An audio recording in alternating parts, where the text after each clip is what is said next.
उनकी दृष्टि पड़ जाएगी और हर संडे का इसकी जरूरत नहीं है। मन साफ होना चाहिए।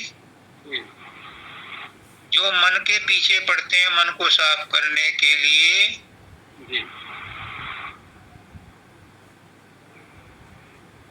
मन साफ होने के बाद भी क्या मिलेगा? सुमरन ध्यान करने के बाद, अभ्यास करने के बाद भी क्या मिलेगा? मन साफ होगा। और मन साफ होकर के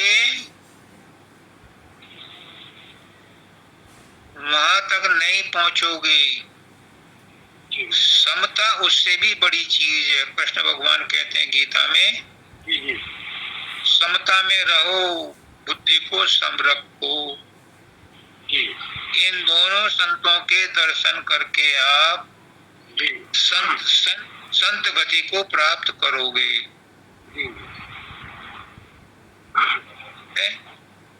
आपने पूछा है कि आन उपासक कृतगन।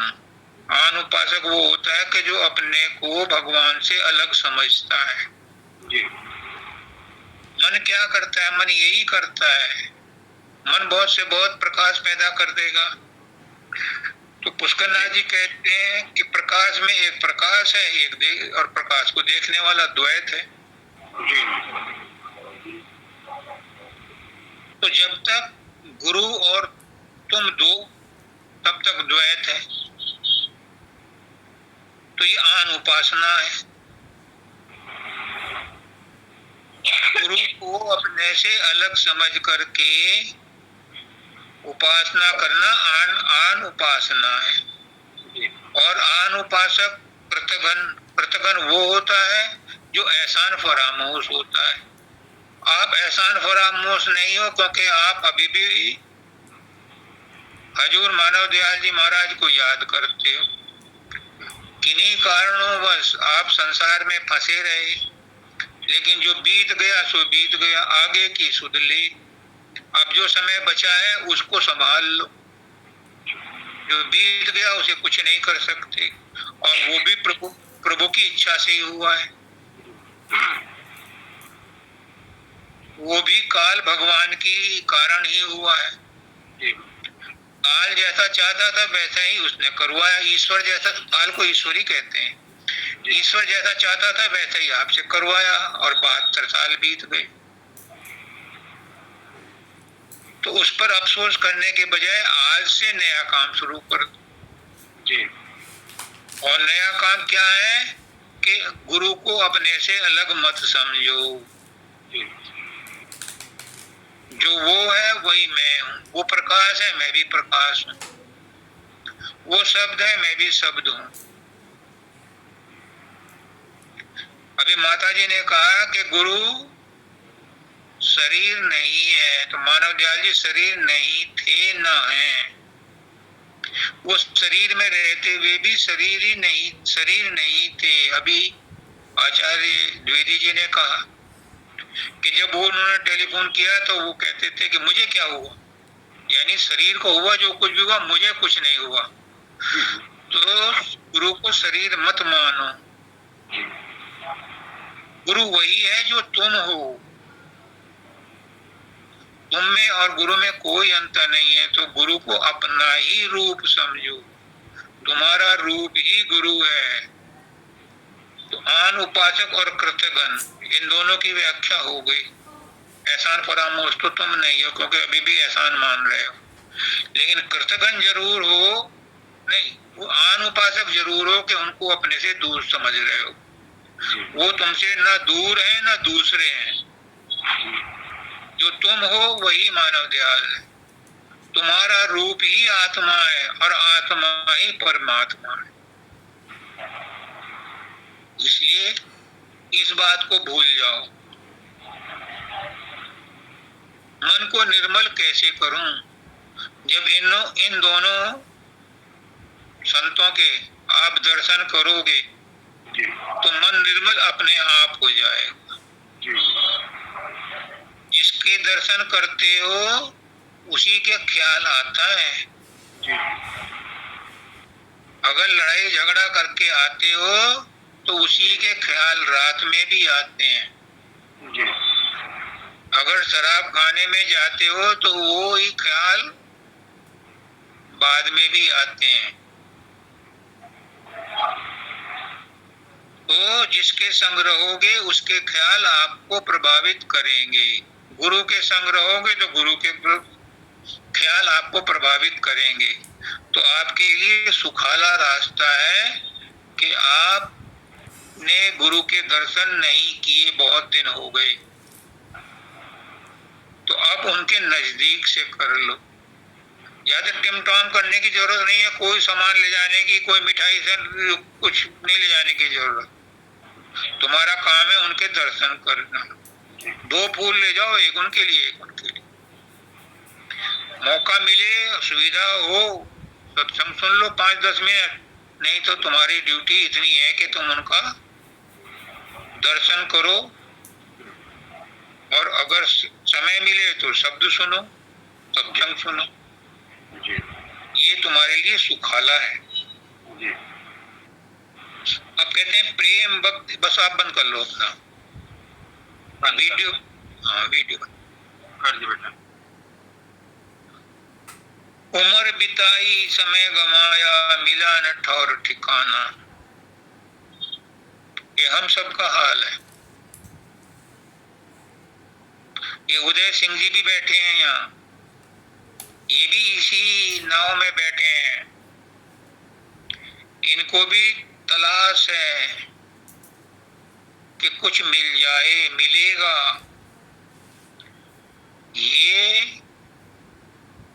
भी ऊंचे पहुंचे हुए संत हैं, इनको भी मिलेगा, पर इनको मिलेगा प्रेम भक्ति की रीत न जानी, जग धंधे भर माना। अब जो भक्ति करते हैं और प्रेम नहीं करते, अगर भक्ति में प्रेम नहीं है तो वो भक्ति नहीं, कम भक्ति है और भरमाने वाली है। प्रेम में लपेटी, प्रेमा भक्ति कहते हैं उसे।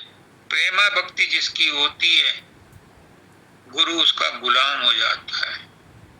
करके देखो, हैं उदाहरण हैं, मैंने भी आंखों से देखे हैं। शब्दानंद जी को देखा है, पुष्करनाथ जी को देखा है, अपनी आंखों से देखा है।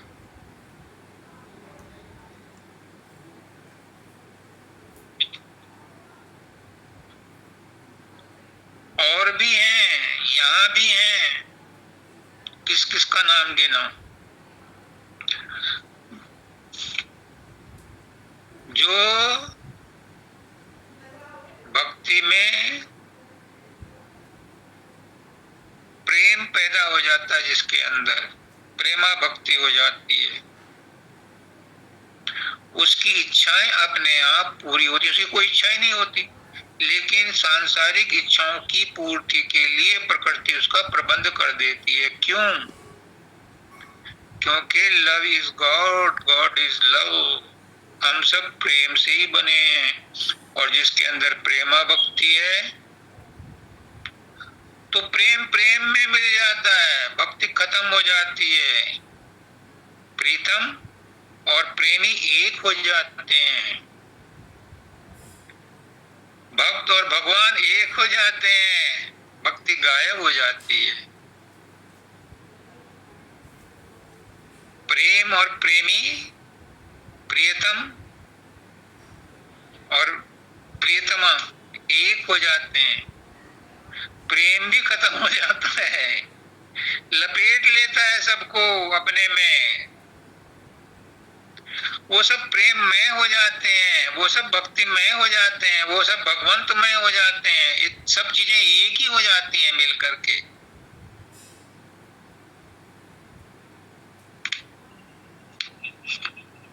और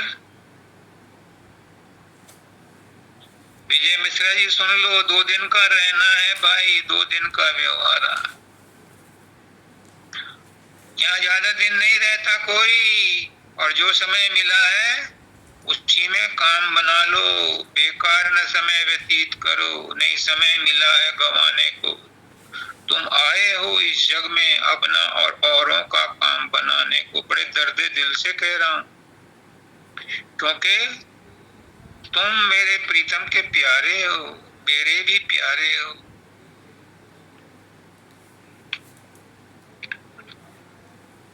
जो आए हैं जाएंगे एक दिन, कैसा घर और डेरा। यहाँ घर वालों से जितनी जरूरत है उतना ही संबंध रखो। संसार और परिवार से, मैं तो कहता हूँ शरीर से भी उतना संबंध रखो जितना जरूरी है। जरूरत से ज्यादा मत उलझो। 72 नहीं, मेरी 80 साल हो गई, मैं भी अब तक इसी में उल्टा रहा, उलझा रहा, लटका रहा, पटका रहा, झटका रहा। जब होश आए तभी सवेरा।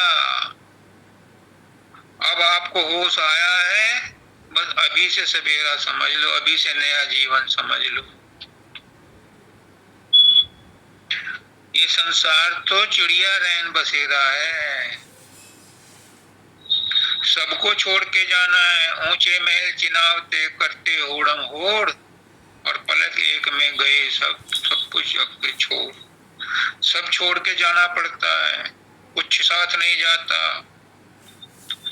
बस एक ही चीज साथ जाती है, सदगुरु नाम ठिकाना है। जिसको अंत समय में सदगुरु याद आ गया, बस उसी का जीवन सफल हो गया। पंकज को अंतिम समय में राधा स्वामी नाम याद आ गया, उसी का जीवन सफल है।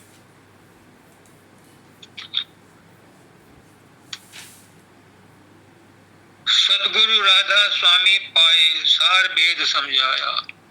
ये भेद तुम्हें सत्संग में मिलता है, सदगुरु बतलाता है।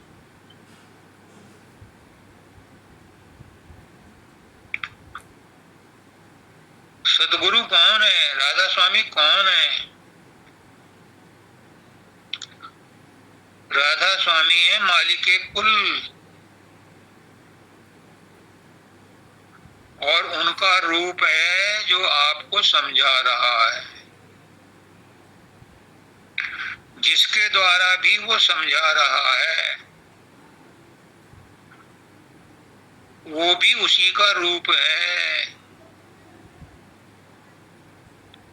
जो बिजली आपके मकान में आ रही है, वो बिजली भी वहीं भाखड़ा नंगर डाम से ही चली है। जो बिजली बड़े बड़े मशीनों को चलाती है, वही आपके पंखे को भी चला रही है। तो बिजली तो वही है। तो जो आपको समझा रहा है वो भी वही है। मैं गुरु नहीं हूं, मैंने 1000 बार कहा है, मैं गुरु नहीं हूं। मैं तो गुरु का काम कर रहा हूं, गुरु की आज्ञा से। और मैं नहीं कर रहा, मेरे में क्या विश्वास, मैं तो सांस भी नहीं ले सकता अपने बलबूते पर।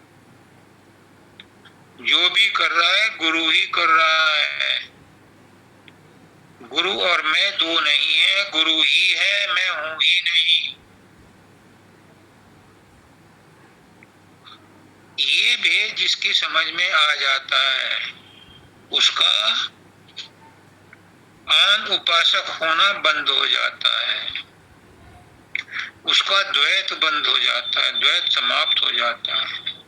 और जिसका द्वैत समाप्त हो गया वो समता में आ गया। ये मन से बस में करने से भी ऊंची अवस्था है। मन को बस में करना, मन को शांत करना,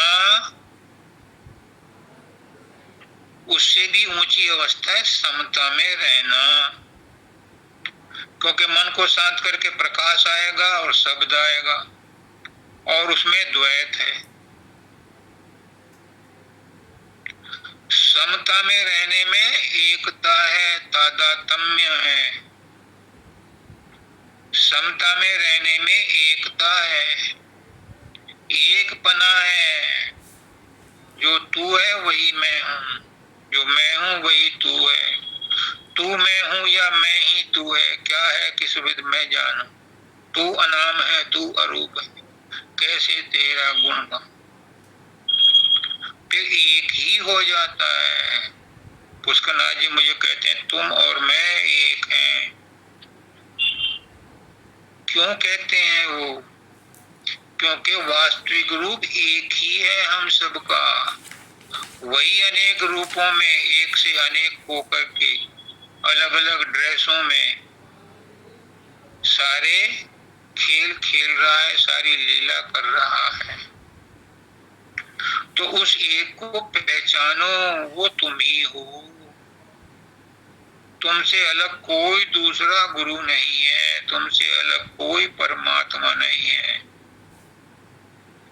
आत्मा ही परमात्मा है और परमात्मा ही सतगुरु है। सत्य पुरुष ने ही भेजी थी आत्माएं नीचे सुरतें, क्योंकि उन्हें रचना करनी थी तीसरे दर्जे की, दूसरे दर्जे की। दूसरे दर्जे में उन्होंने ब्रह्मांड रचा और तीसरे दर्जे में उन्होंने पिंड देश रचा।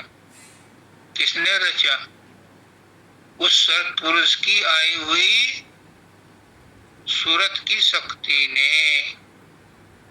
और वो सूरत की शक्ति अभी भी हर एक के अंदर गाज रही है, धुन हो रही है, अनहद धुन। त्रिकुटी में वहां तक पहुंचोगे फिर आपको आगे का रास्ता मिलेगा। लेकिन त्रिकुटी तक पहुंचने के लिए भी तुम्हें पहले तीसरे तिल पर द्वैत समाप्त करना पड़ेगा। गुरु के साथ एक होकर के, अपनी सूरत के साथ एक होकर के ऊपर चढ़ना पड़ेगा। सहजल कमल में तुम्हें मंदिर की घंटियां, चिंगुर की आवाज,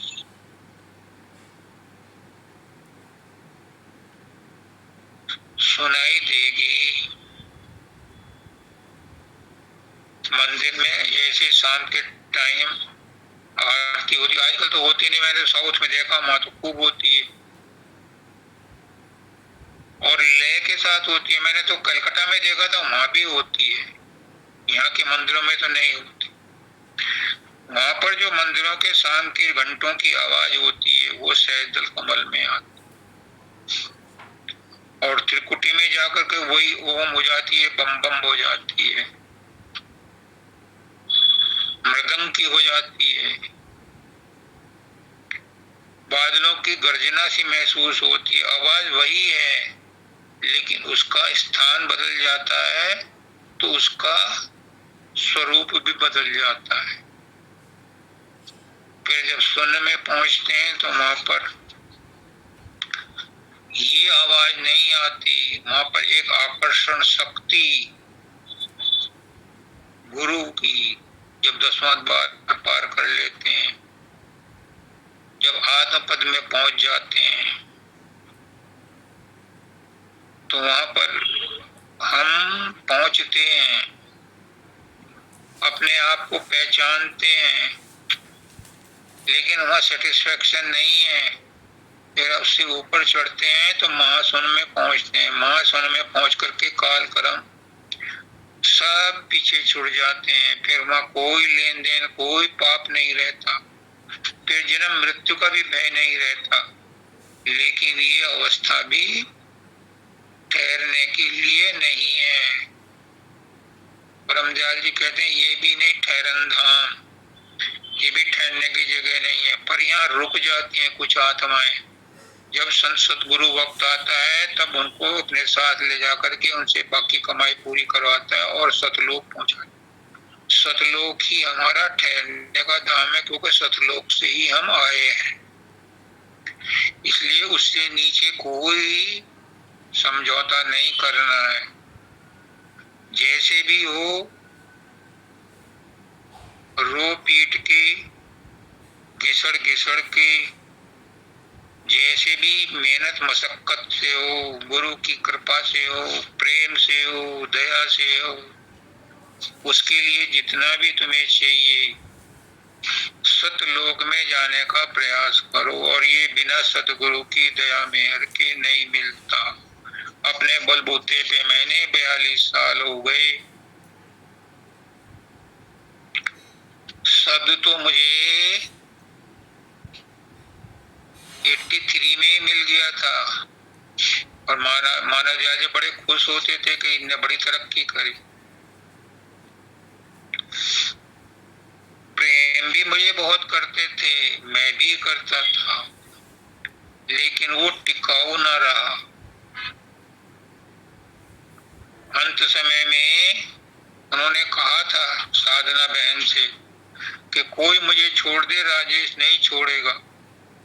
लेकिन राजेश, ये भी काल कर्म का ही चक्कर है कि ईश्वर और काल ने मिलकर के लास्ट टाइम में, जो मेरी लास्ट पोस्टिंग थी, जिस समय वो फरीदाबाद में थे, उस समय उनको सेवा की जरूरत थी और मैं शारीरिक और सांसारिक बंधनों में, पारिवारिक बंधनों में दिल्ली की पोस्टिंग ली और फरीदाबाद की नहीं ली।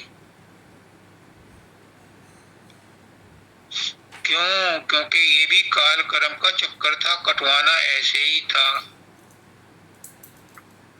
मैंने उनको लास्ट मोमेंट में सर्विस नहीं दी, सेवा नहीं की, उसका नतीजा मुझे 42 साल हो गए। 22 साल तो वैसे ही हो गए, 2001 में छोड़ा है ना उन्होंने शरीर, 21 साल हो गए उस जरा सी लापरवाही से। कोई बात नहीं, ये कर्म ऐसे ही कटने थे और कोई अफसोस नहीं है, क्योंकि वॉर में ना दो थे, ना है, ना होंगे। उन्होंने कर्म कटवाने थे, कहा मुझे कि तेरे कर्म ऐसे ही कटेंगे, तू तो अपने डेस्टिनेशन पर, गंतव्य पर पहुंचा हुआ है, लेकिन काल तुझसे कर्म कटवाएगा, करवाएगा। मैं तेरी कोई परीक्षा नहीं लूंगा, लिखा हुआ उनका लेटर, लेकिन काल तेरी परीक्षा लेगा और जो कर्म तेरे भाग्य में लिखे वो करवाएगा, कटवाएगा। चूंकि तू संत सदगुरु वक्त की शरण में आ चुका है, तेरा कुछ बिगाड़ नहीं होगा। तो दुबे जी, आपका कोई बिगाड़ नहीं होगा, निश्चिंत रहो, क्योंकि आप मानव दयाल जी की छत्र छाया में हो।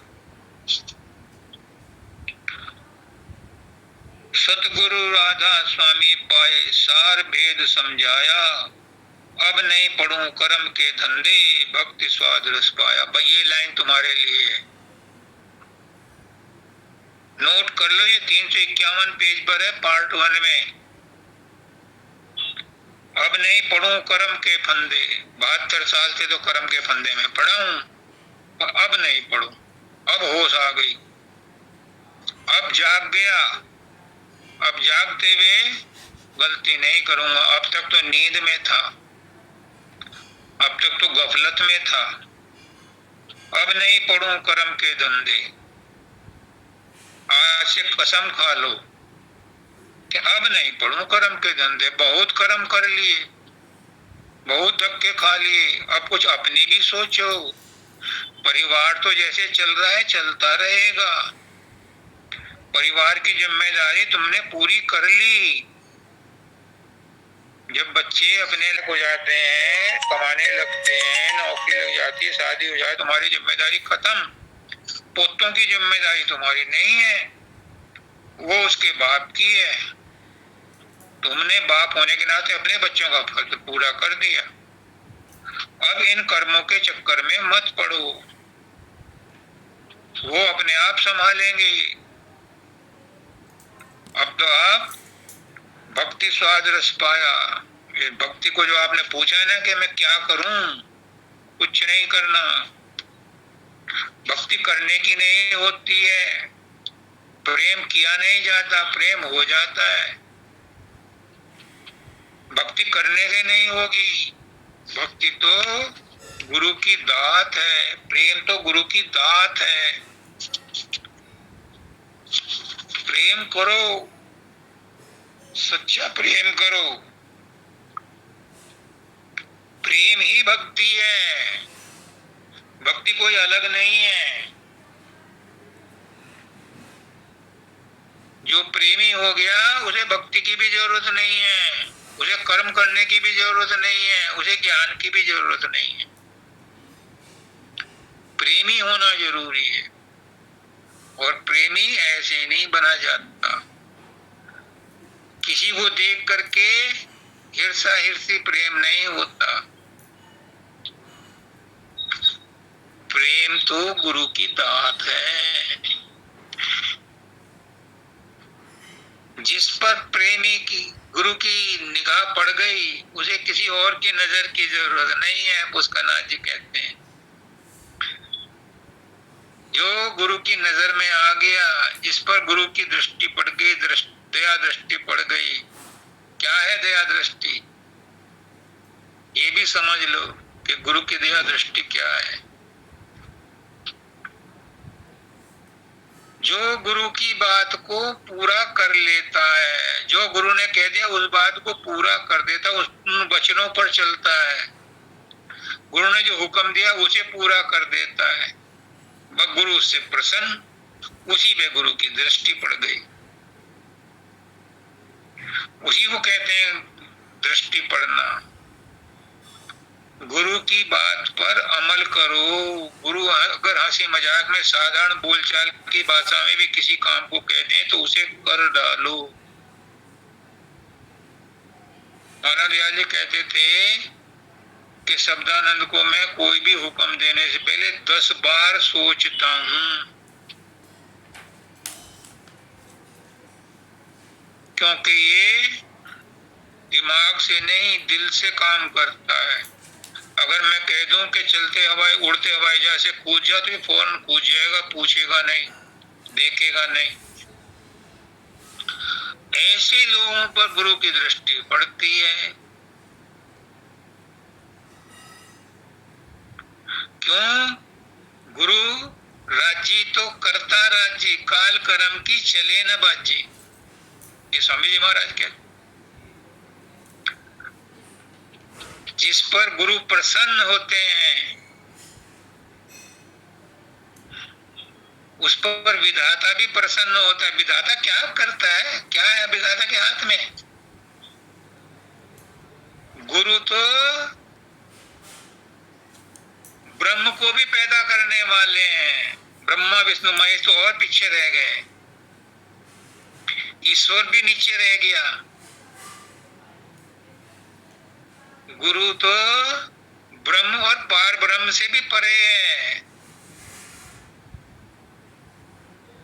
क्योंकि गुरु ही सत्य पुरुष है। उसी से बना है काल भी, उसी से निकले हैं ब्रह्म भी, उसी से निकला है पार ब्रह्म भी, उसी से निकला है शब्द ब्रह्म भी, तो उन सबसे ऊपर है। तो जिसने गुरु को राजी कर लिया उसके लिए कुछ बाकी नहीं रह गया संसार में। गुरु चाहे चुटकी में, इशारों में वेद दे दे, सतलोक पहुंचा दे,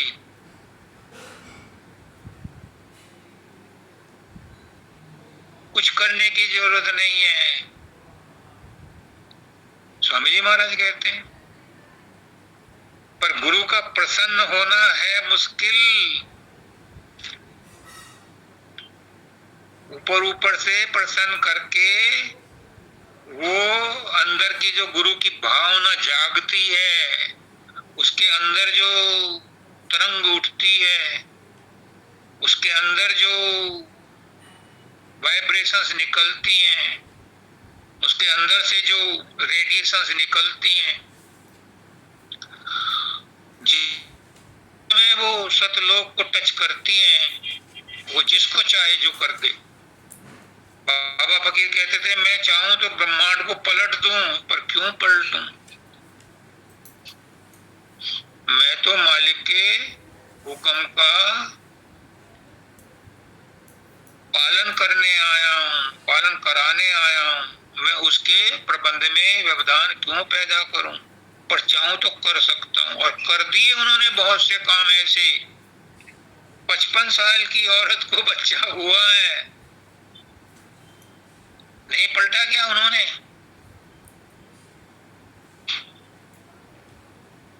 बड़े बड़े कारनामे किए हैं, सामने सबके हैं। तो वो जो तरंग उठती है, वो तब उठती है जब गुरु को कोई महसूस हो जाता है कि ये मेरी बात पर जान देता है। बाबा शब्दानंद जी कहते थे कि गुरु की बात पे अड़ जाओ, जान दे दो। फिर गुरु अपनी जान पे खेल के उसकी रक्षा करता है। पर हम गुरु की बात नहीं, मैंने खुद नहीं मानी, मैं किसको कहूं?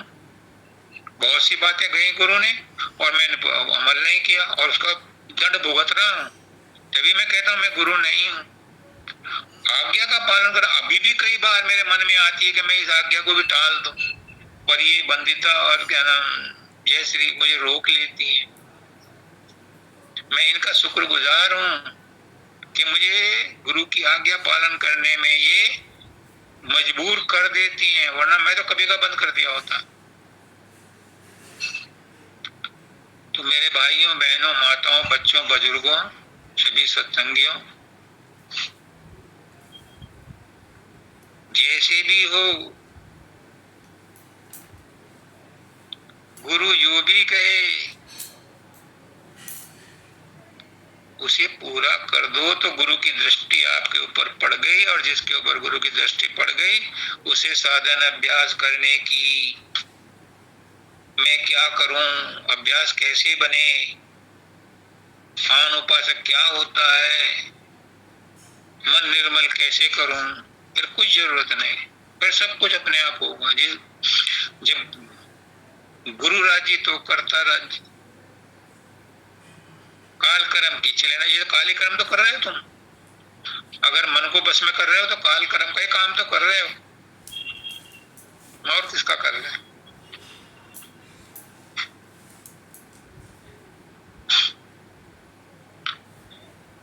तो जितना भी धंधा है, कर्म योग है, चाहे निष्काम कर्म योग है, चाहे भक्ति योग है, चाहे प्रेम योग है, चाहे ज्ञान योग है, चाहे हठ योग है, इन सब का बाप है शरणागति। शरणागति वही हो सकता है जिस पर गुरु की दृष्टि पड़ गई। शरणागति सबसे आसान तरीका है मिश्रा जी, और इसीलिए मैंने तुम्हें कहा है कि गुरु के शरणागत हो जाओ। गुरु कोई आदमी नहीं है, गुरु तो तुम्हारे अंदर है। बाहर का गुरु तो तुम्हें शीशा दिखाता है, दर्पण दिखाता है। इसलिए गुरु के पास जाकर के गुरु के सामने बैठते हैं ताकि उसके दर्पण में अपना चेहरा देख सकें, और गुरु तुम्हारे दर्पण में अपना चेहरा देख सके। बस ये छोटी सी रहस्य की बात है जो मैंने आपको बताई। सबको राधा स्वामी।